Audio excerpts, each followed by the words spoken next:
The proposed study will focus on measuring the effectiveness of reentry programs to reduce recidivism. It is important that we look at reducing the recidivism rate because 5% of the world's population. As of 2011, the U.S. prison is accommodating 2.3 million inmates daily. According to the Bureau of Justice Statistics, 67.8% of the prisoners released in 2005 were arrested within 3 years of release. Some background information to guide this study will be based on the findings from 3 literature reviews. In this study, violent and drug offenders will be the dependent variable. Reentry programs will be the independent variable, which in this case will be defined as vocational and educational programs. Recidivism will be defined as reoffending for the same or similar crime as initial offense with 5 years of release. The first literature is from RAND Corporation. They first compared research studies both published and unpublished between 1980 and 2011 to examine the relationship between correctional education participation and inmate outcomes. As compared with the previous meta-analyses, the focus was primarily on recidivism. The meta-analytic findings provided additional support that receiving correctional education while incarcerated reduces an individual's risk of recidivating after release. The study concluded that inmates who participated in correctional education programs had 43% lower odds of recidivating than inmates who do not. Morinoff and Harding examined prisoners' transition into communities and categorized them in 4 perspectives. Consequences of living in neighborhoods with high disadvantaged households. Residential instability. Neighborhoods' influence on returning prisoners. Problems former prisoners encounter when they return home. Sellers compiled studies of recidivism and the impact post-secondary education has among inmates.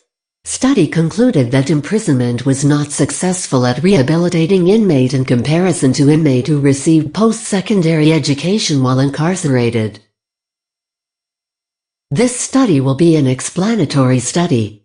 The experiment will follow a longitudinal cohort study, studying subjects 2012 to 2016. Since this is an experimental study, it will also follow a 2-group no-per-test design. By choosing an experimental research design, the IV and divide will be easier to isolate their effects. Experimental designs allow us to measure how much of an effect a treatment has on an outcome and demonstrate causality.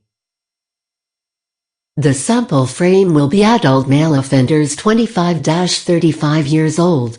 The study will use a stratified random sampling technique, collecting a cluster of 200 samples each year, beginning from 1999 up to 2011. To measure the effectiveness of reentry programs, the study will use a survey. Surveys allow us to learn how people behave, measure attitudes, beliefs, and opinions, determine levels of knowledge, predict future trends. History. Major events happen during an experiment that affect the research subjects, and thus the dependent variable. Asterisk. In this case it could be changes in policy that could discontinue funds for programs. Mortality. We could experience losing a subject during incarceration or during their release. Regression. There is always the possibility of participation in reentry programs have little to no effect. Selection bias. Because this study is targeting violent and drug offenders who have participated in reentry groups and who have not, there is a chance the groups will not be equivalent to one another. External validity.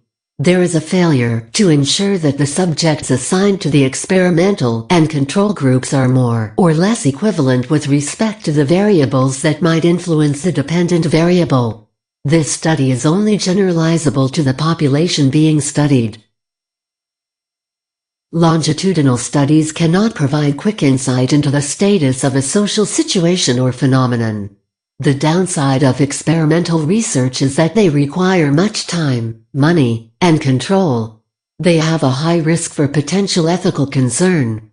With male surveys, some expectation would be low response rate, data entry error, length limitations, and possibility of miscommunication. Also, there is no way to control the conditions, such as weather, lost mail. And that concludes the presentation for this study. Thank you for your time.